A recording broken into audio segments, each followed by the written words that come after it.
Okay. Let's sing happy birthday, Tara. Come. Sing happy birthday, Lola.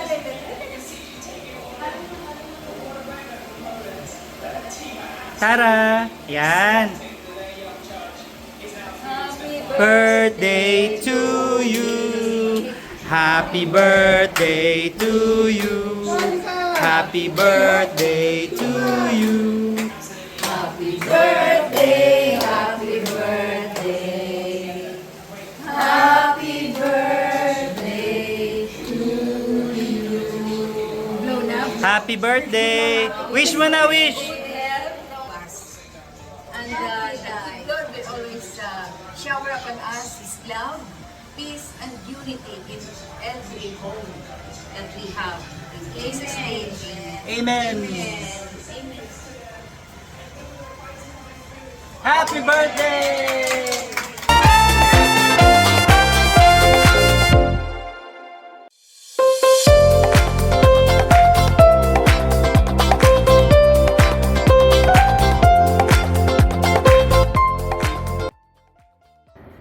Happy birthday, Marietta!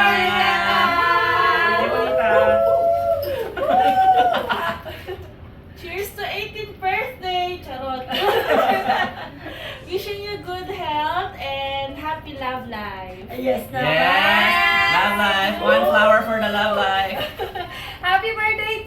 Yes, forever young. And congratulations sa new house. New house. Happy birthday, Tita Marietta. I wish you all the best and all the happiness in the world. You deserve it and you're so lucky you have Aldin. Oh, English dapat. Okay. Ikaw. Ikaw na. Hello po tita, all the best and congrats po sa bagong bahay. Uy, bagong Happy bahay. birthday! 18th birthday. Happy birthday po, tita. Enjoy your day po with Kuya Alden and with your loved ones po. Good health po palagi. Tsaka po, stay healthy po and pretty. Happy birthday from Ice Bear! Palas-palas. Bye-bye. Chicana, bye. Hello, happy birthday, sana mababang pagsasama natin sa mga pinagdaan natin hirap. Dahil sana tayong dalaw, tayo yung tatlo ni Uro. Yun ang ano natin sa paghihirap natin na ilang taon. Kung paano tayo nagkakilala. Sana tumagal ako sa inyo. Happy birthday. Hello, Nay. Happy birthday. Wish ko sa imo may lawas kag lawig pa nga kabuhi para damo pa kita at inadlaw nga magubdanay. Lalo na ang apo mo nga si Lisa Sophia. Enjoy sa imo birthday and more birthday to come. God bless. Thank you, Nay. Happy birthday to you. Happy birthday, Nanay. Wish you good health, happiness, and long live. I will see you soon. Bye. Happy birthday. No matter where I go in life, you'll always be my better half. One of the greatest gifts ever gotten from God. I call her Mariette, my precious wife. Yes, you are precious and you are loved. Your life matters. God created you in a purpose, for a purpose, and in a purpose. With great intentionality and pure delight, God crafted you into the one-of-a-kind masterpiece of you, knowing God already loves you, the one who loves you most, loves you better, ever. Love you for a precious one. Keep going. Happy birthday. Happy birthday, Nanay! Finally, we met here in the Philippines, and I wish you happy on your birthday and healthy. I hope you're happy to see me too. Happy birthday, Nanay! Happy birthday to you! Hello, Nay. Happy 71st birthday. First of all, I would like to thank you for your love, for your care, and for always praying for us. I know that you wake up early in the morning to give thanks, to praise God, and to pray hard for our safety, for our good health, at para maging maayos lagi ang mga trabaho namin.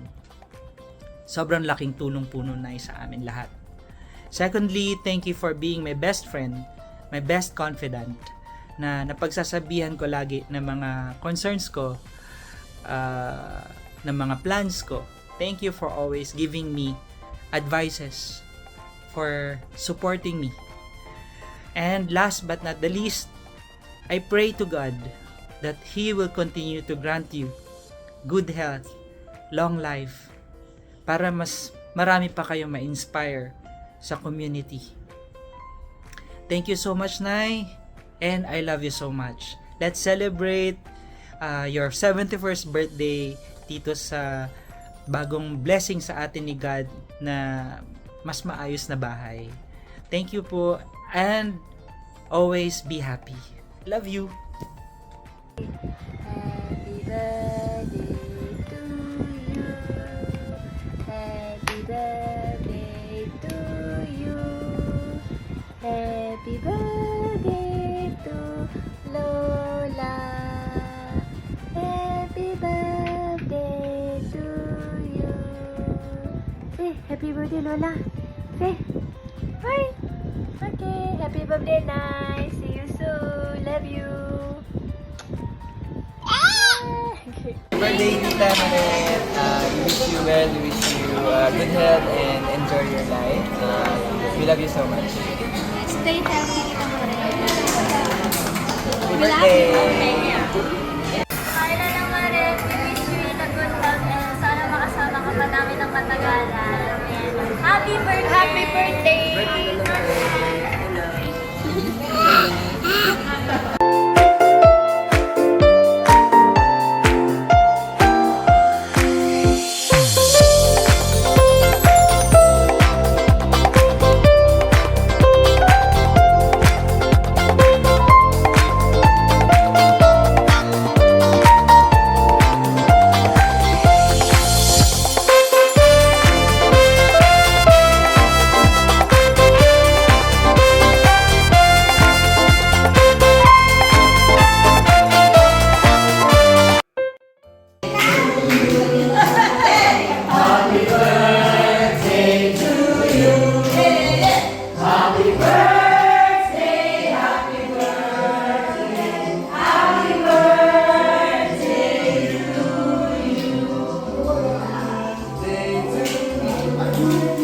Hanggang bukas yan.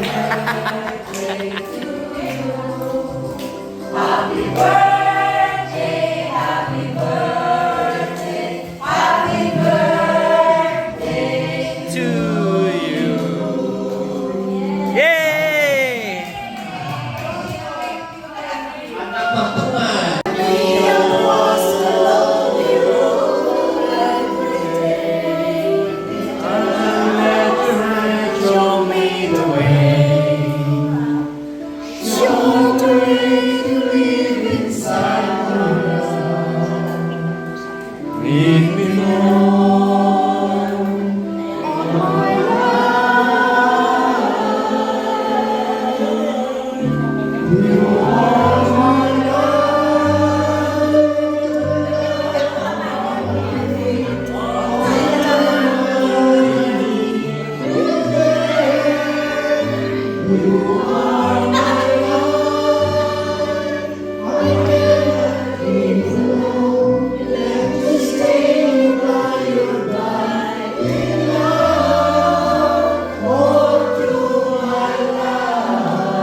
Yon!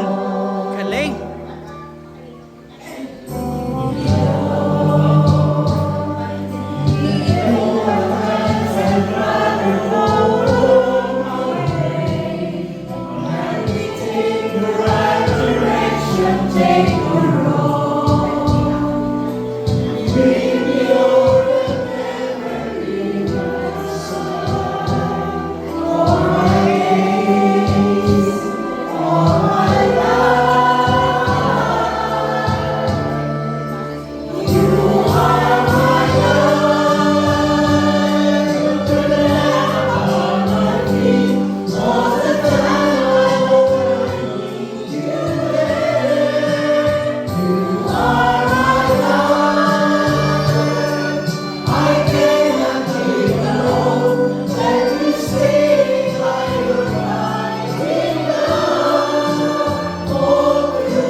Ay, Tita Marietta, makikihabol lang po.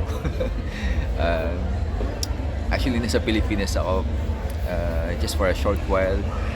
Makikihabol ako ng happy birthday pala. Tita, happy birthday po. Happy birthday from Terminal 1, Naiya. Babalik pa lang po ako ng Singapore. I was here last Thursday night. Pero, Friday morning pala. Yun, sunod-sunod kasi yung mga activities ko.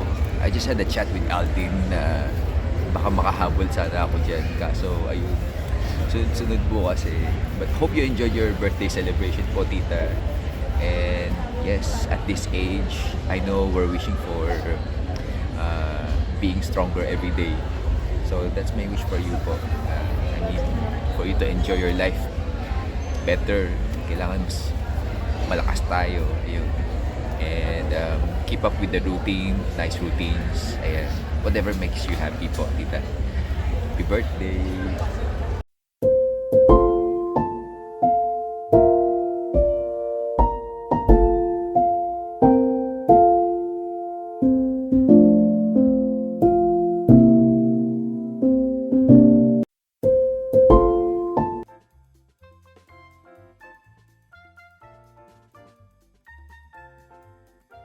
Sa tahanan ito at sa mga naninirahan dito. Mga kapatid, halina't makinig sa banal na salita ng Diyos ng makintal sa ating puso at diwa ang aral na gabay ng mag-anak sa kanilang buhay. Ang mabuting balita ng Panginoon ayon kay San Lucas. Papuri sa iyo, Panginoon. Pumasok si Jesus sa Jericho at naglakad sa kabayanan. Doon may isang mayamang puno ng mga publikano at pinagsikapan niyang makita si Jesus na magdaraan doon upang makilala kung sino ito. Higit at dahil sa dami ng tao, hindi niya makita si Jesus. Kaya't patakbo siyang umakyat sa isang puno na sikomoro upang makita si Jesus na magdaraan doon. Pagdating ni Jesus sa dakong yun, siya'y tumingalak at sinabi sa kanya, Sakeo, bumaba ka kaagad, sapagkat kailangan kong tumuloy sa bahay mo. Nagmamadali siyang bumaba at tuwang-tuwang tinanggap si Jesus. Lahat ng nakakita nito ay nagulong-bulungan. Nakikituloy siya sa isang makasalanan, wika nila. Tumayo si Sakeo at sinabi, Panginoon, ibibigay ko po sa mga dukhang kalahati ng aking ari-arian. At kung ako'y may nadayang sino man, 4 na iba yung isasauli ko sa kanya. At sinabi sa kanya ni Jesus, ang kaligtas ay dumating ngayon sa sambahyang ito. Libirin ni Abraham ang taong ito, sapagkat naparito ang anak ng tao upang kanyang hanapin at iligtas ang naligaw. Ang mabuting balita ng ating Panginoon, pinupuri ka namin, Panginoon Kristo. Magandang umaga po sa inyong lahat. Morning, Father. Pinagpapasalamat natin sa Diyos sa oras na itong biyaya ng isang bahay, isang malaki at maluwag na bahay. Pinagpapasalamat din natin biyaya ng pamilya, ng kaibigan at siyempre ng pananampalataya. Dahil sa ating pananampalataya, bibigay pugay tayo sa Diyos sa mga pagpapalang bigay niya. Dahil sa ating pananampalataya, hinihiling natin sa Kanya na ang binigay niya sa ating biyaya ay patuloy na nating ingatan at gamitin ng maayos. At hilingin natin sa Kanya na muli tayong saksi sa Kanyang kabutihan at kagandahan ng loob. Bakit sinabi ni Jesus kay Zaccheo na ang kaligtasan ay dumating sa sambahayan dito? Kasi nga po, may pagpilit ng kalooban sa Zaccheo. Mula sa pagiging mandarambong, diniklaran niya na napakayaman niya. Diniklaran niya na kalahati ng kanyang ari-ari ibibigay sa mahihirap. At pag may nadaya man sa sino man, marami sa nadaya kasi nga hindi siya legal ang kolekta ng buwis.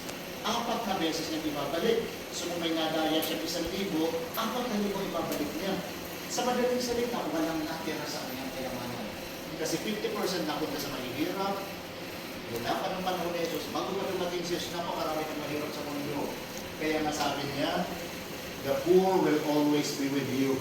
Kaya dapat ang atensyon natin, ang attitude natin sa mga mahirap ay ganun na lang kasi lagi natin sila makakasama. Kahit ang undan pa na todo-todo ang ating bansa, palagi may sektor ng mga mahirap para paalalahanan tayo na pagtulong sa kapwa.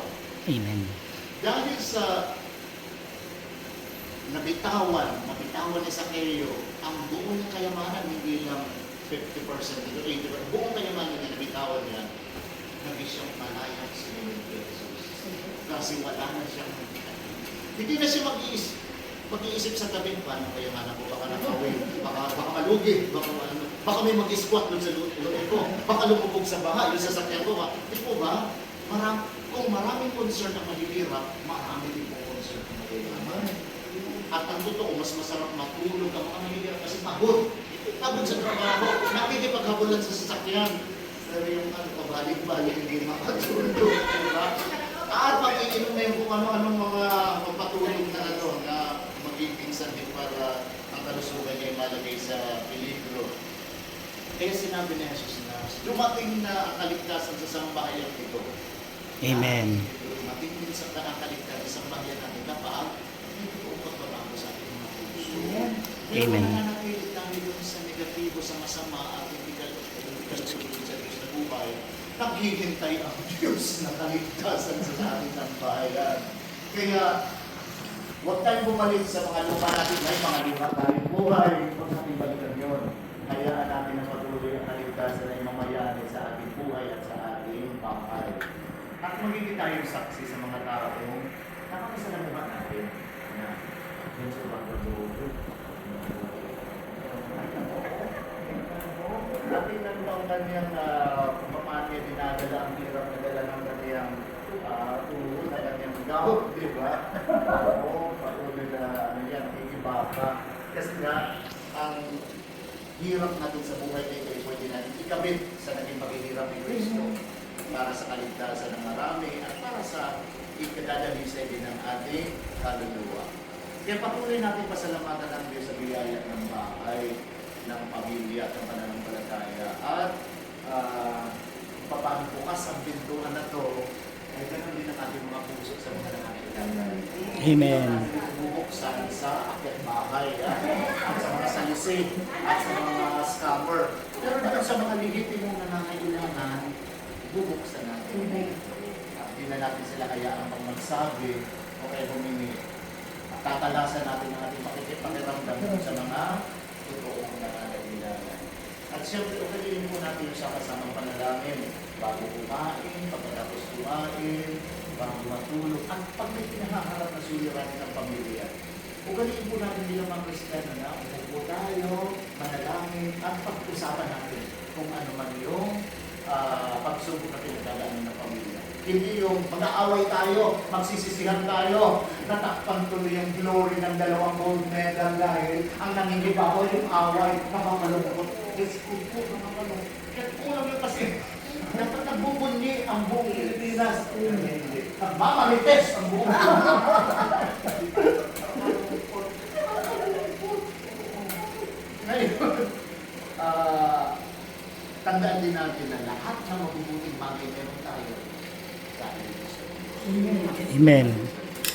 Yung mga ating kawalan ng pasensya, yung tinamad-tamad natin minsan, lalo pag ulit yung panahon. Hindi galing sa Diyos yun. Hindi galing sa Diyos yung kaya labanan po natin. Pagpatuloy tayo. Mga kapatid, halin nagtutulog sa Ama na bukal ng buhay ng lahat ng mag-anak at sambayanan sa bawat panalangin ang hindi kong itutugon sapagkat lubha kang maawain. Pakiulit po. Amang mapagmahal, loobin mong pamayanin at tapat na pagmamahalan itong aming tahanan. Hinihiling namin sapagkat lubha kang maawain. Amang mapagkalina, loobin mong maging bukas palad kaming lagi sa mga kapuspalad, lubha at sawi.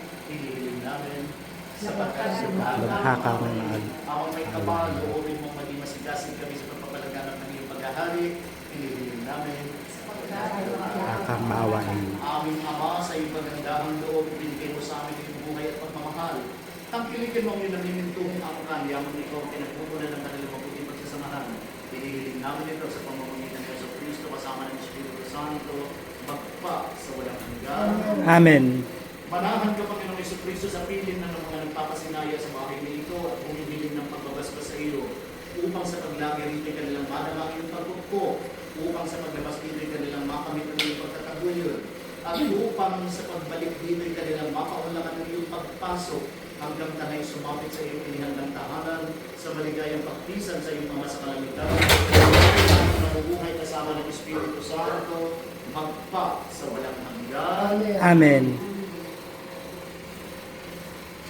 Bago po natin bisikan ng holy water, iba't ibang sulok, iba't ibang silid, iba't ibang panig ng bahay na ito, kayo po muna mga tao ang may bendisyon na natin kasi kayo po ang pinakamahalagang sangkap sa bahay na ito. Kahit po may mga magaganda at bagong gamit, kayo po ang pinakamagandang sangkap dito, ha? Tao po ang mahalaga. Tao, kaya nga po pag may masungit na panahon, pag may kalamidad, tao ang nililikas muna. Kaso minsan may mga kapatid tayo ayaw iwanan, di ba? Ayaw iwanan yung aso, yung alaga nilang yung mga gamit kasi baka ang tao po ang mahalaga kasi ang tao ang pinubos ni Kristo. Ang tao rin po ang ipinaghanda na maluwalhating katalian ng Diyos. Hindi po ano pa man sa buhay dito. Mahalaga rin yung mga yan kasi nakakatulong ang gamit natin yung mga yan. Pero kung kalimutan na tao po ang mahalaga. Kaya minsan may isa kaming parang na siya ngayon nasa Amerika. Nung sinalogista pa siya kasi siya maligan-ligan ng ating service sa kanilang congregation. Sumalpok siya sa barrier. Hindi naman concrete barrier, yung mga plastic.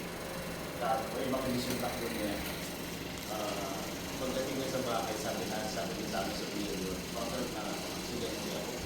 Ha? Asan yung sasakyan? Ano nangyari sa sasakyan? Alam mo, na-offend siya. Father, hindi mo magkakutulong ito, nasaktan ako. Nagtalusan ako. Parang natauwa ka. I'm sorry. Minsan po ganun tayo. Sasakyan. Yung tao ko, pag na-assure natin na okay yung tao, sige, ang banal na lubig na ito ay magpaalala sa pakikiisa sa kamatayan at pagkabuhay ni Kristo sa sakramento ng binyag sa Pagkaposto.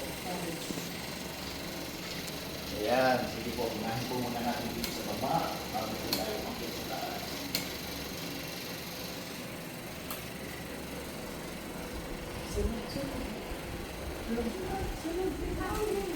Hindi ako makasunod.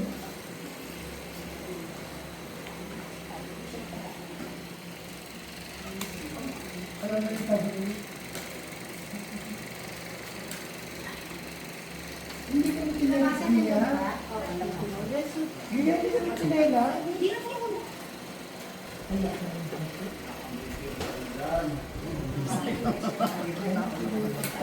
Sinarapan po talaga yung sticky rice para sa'yo, Father. Mango, Father. Mango sticky. Kahit po minuto, ano lang yan. I-ready na siya dito, ha?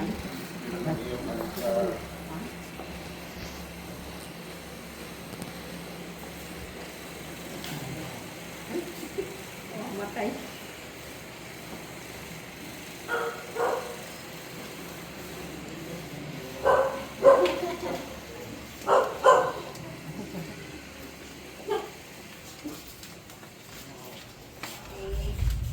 Sa taas na po tayo. Ako siya nagigit sa tubig.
Kaya naman pala yun naman. Dapat maraming response. Kaya naman pala. Ipinigil na kayong araw.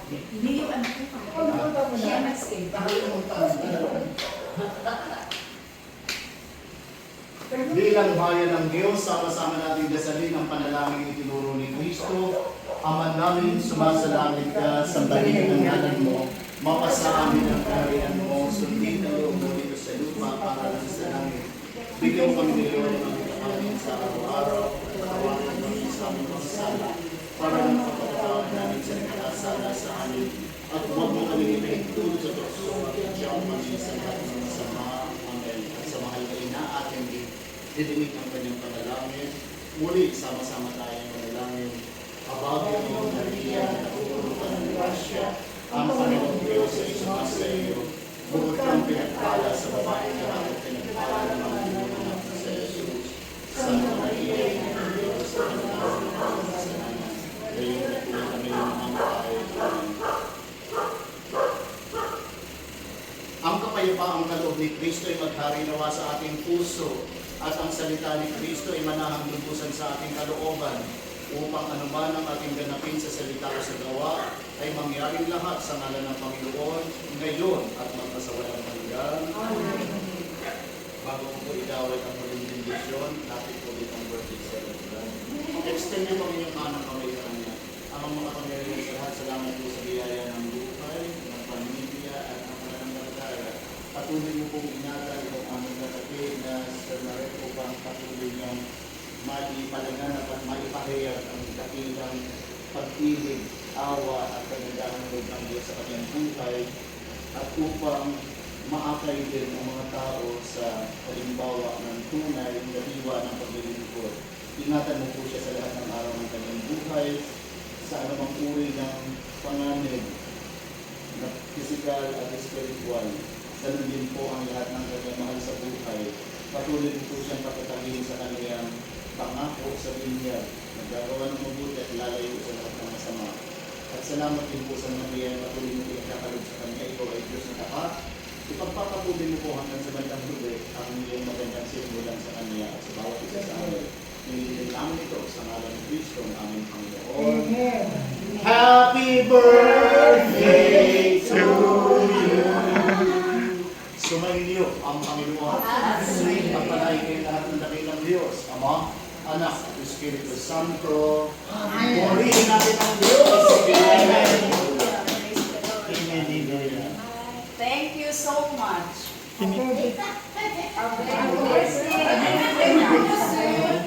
Prepare the mango stick.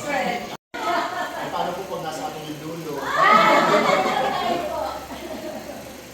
Okay. Okay na? Okay.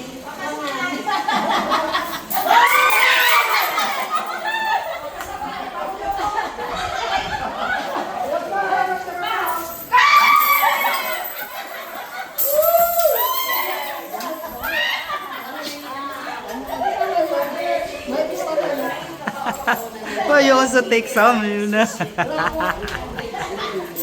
Amen. More blessings to come po.